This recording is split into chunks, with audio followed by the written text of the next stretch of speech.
주산전화 할 수 없을 것 같은 두려운 일도 결국에는 해내죠. 인간은. 안녕하세요. 주식강사 유튜버 미탈드만 같습니다.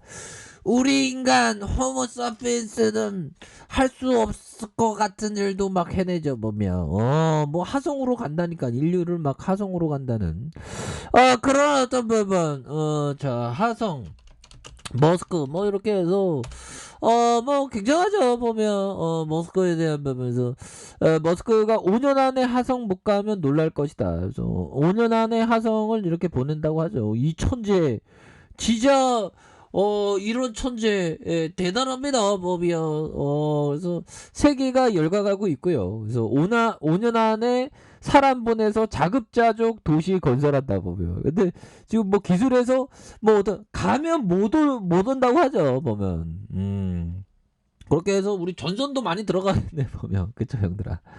자 이렇게 스페이스X를 이끄는 일론 머스크 테슬라 경자 5년 안에 하성에 사람을 보내고 자급자족 도시를 건설하겠다. 야 5년 안에라고 하면 보면 2022년이죠. 그쵸 22년 23년 24 25 26 뭐 26 뭐 금방 올 것 같은데 보면 그렇게 해서 그런 하성의 태양광으로 유지되는 수경 농장을 갖춘 자급자족 도시를 만들어 인류가 영구히 거주할 수 있도록 하는 계획을 세우고 있다. 이거 엄청나죠 보면. 그래서 이에 하성에서 자급자족 도시를 건설하고 동물과 지구의 생명체를 이주시키는 건 매우 거대한 차기 사업이 될 것이다. 와, 동물과 지구의 생명체를 이주시킨다는 거예요.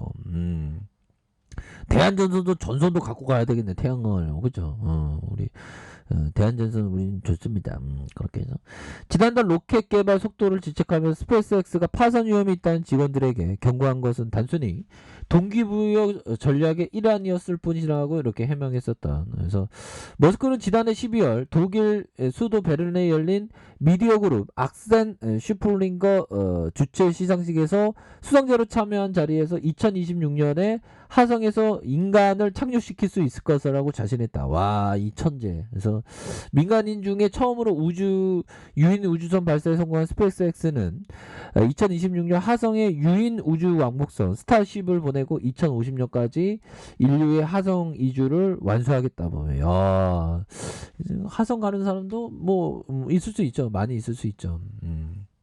머스크 내년에 로봇 노동자 선보인다. 야, 머스크 형 진짜 천재다.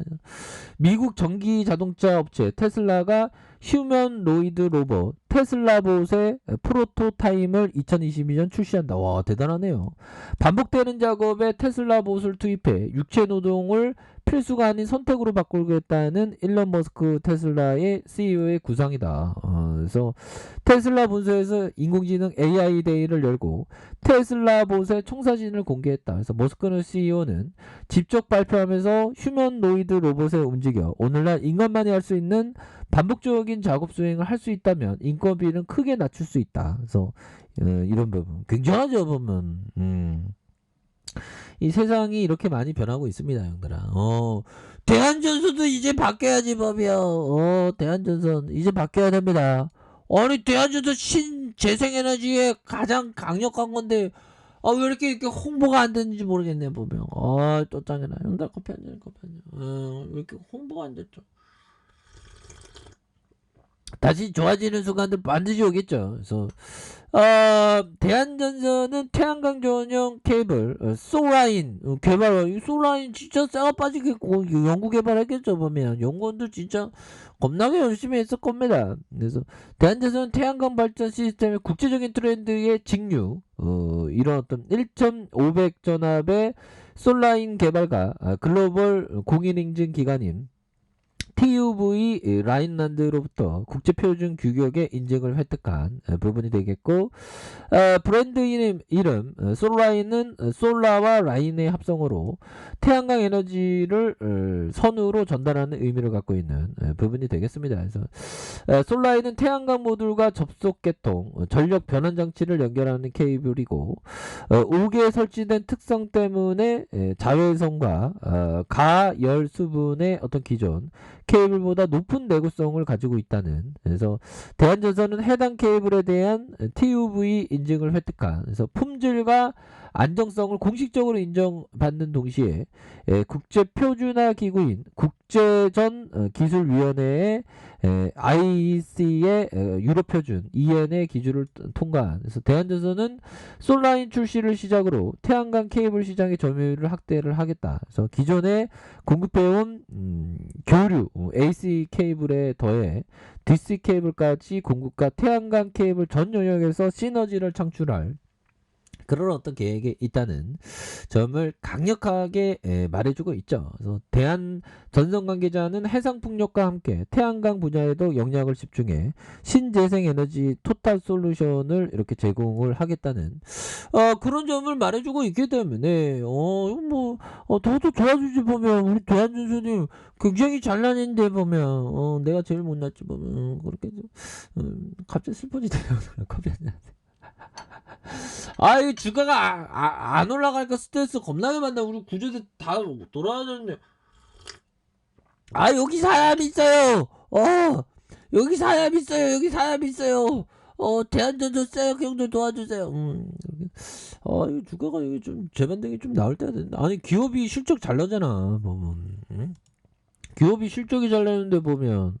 그래서 기업의 주가는 실적대로 간다는 형이 이 벤자민 그레이엄 형이 얘기했죠. 벤자민 그레이엄 형. 이 형이 실적대로 간다고 그랬거든요, 분명히.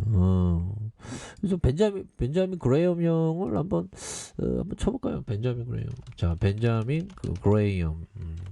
정말 어떤 엄청난 그런 어떤 형이죠. 보면 인류사의 아주 투자에 대한 어떤 과학적인 집대성 이런 부분 대단합니다. 투자에 대한 부분. 어린 시절 1894년 영국 런던의 사업가인 아버지의 아이작 그로스 바움과 어머니 도라 사이의 막내로 태어났대요. 그래서 어린 시절 아버지의 사업 확장을 위해서 미국으로 이민했다. 그래서 아버지의 사업 수완은 뛰어났고 영국에 남은 가족들의 사업은 쇠퇴했다. 그러나 아버지는 치정암으로 일찍 사망을 하셨다고 이렇게 그런 부분. 그래서 보면 이런 부분이 되네요. 보면 학장 시도도 있고 직장. 그래서 처음에 친한 교수의 자금을 맡아 모두 날리고 용들어. 이런 부분은 처음 하는데요. 처음에 친한 교수의 자금을 맡아 모두 날리고 극단적인 생각까지 했다. 그는 오로지 쉬운 우선주의 매수, 떨어지기 쉬운 보통주엔 공매도를 걸었다. 그래서 동시에 한 종목에 이런 방식을 적용하는 기법을 써서 안정장치를 마련하는 듯 했다. 공매도와 우선주 뭐 이렇게 이런 방식을 현재 제도에 적용하기 어렵다. 그 당시에 법도 허술하여서 돈을 벌 틈이 많았는데 벤자민 그레이엄에게 그 틈들은 바닥에 널린 금화와 마찬가지일 정도로 그레이엄 당시의 시대에는 도움이 됐다.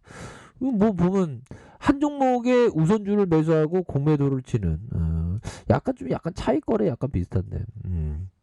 근데 이 부분은 놀랍네요. 친한 교수의 작업을 맡아서 모두 날려버리죠. 그래서 가난한 성장 환경 탓에 투기적인 성향은 적었다. 근데 가난한 그런 어떤 부분에 태어나면 더 투기적인 성향이 강한데 아무튼 버핏뿐만 아니라 벤자민 그레이엄도 시대의 흐름은 어쩔 수 없어서 대공황 때는 위에 서술한 바와 같이 돈을 잃었고 루즈벨트 대통령 시절부터 경제 부양 때부터 본격적으로 돈을 벌기 시작했다는 이런 어떤 부분에서 참 대단하네요.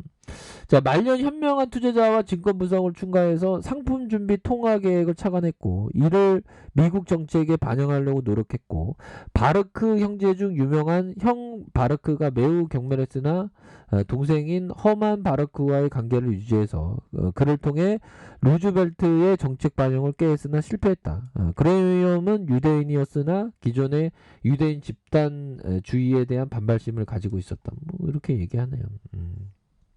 그런 부분. 여자 관계는 별 실속이 없었다. 버핏에 의하면 생긴 것도 볼품없는 첫 결혼은 기가 굉장히 센 여자와 결혼했다가 이혼하고 그 뒤로 두 번의 이혼을 했다. 어머니의 냉소적이고 괴팍한 성격이 이거 이혼을 2번씩이나 해야 된다는데 이거 처음 알았네요. 이혼은 뭐 흠도 아니지 뭐 이혼했다고 뭐 어쩌라고 뭐 괜찮습니다. 그렇게 해서 승부욕이 강했다. 나도 좀 승부욕이 강한데 아무튼 형들아. 자 보비어 자 벤자민 그레엄 형이고 야 근데 벤자민 그레엄 형이 한 종목에 우선주에 매수하고 공매도 치고 이런 투기적인 걸 좀 했다는 게 참 신기하네요. 자 호반 사업이 40% 지분을 갖고 있고요. 이렇게 해서 자 보면 영업이익에 대한 부분이 566억 원, 당기순이익이 형들아 27억 원이 되죠 보면. 그래서 자본총계에 대한 부분이 3,219억 원, 3,126억 원, 3,596억 원에는 이런 부분에서 다시 좋아질 수 있는 그래서 영업이익률에 대한 부분이 3.5. 그래서 대한전선은 지금 주가에 있어서 지금 굉장히 지금 바닥선입니다. 앞으로 실적에 대한 부분이 태양광 쪽에서의 실적 뭐 결국에는 케이블 많이 팔면 주가가 굉장히 좀 많이 올라가겠죠. 그래서 지금 많이 눌려준 상황에서 다시 한번 강한 어떤 슈팅 충분히 나올 수 있다. 뭐 이렇게 말씀드릴게요. 자 아래 카페에서 좀 확인하시고요. 좋아요 구독하기 알람 설정까지 하셨던 모든 분들 감사합니다. 사랑합니다. 축복합니다. 네, 고맙습니다.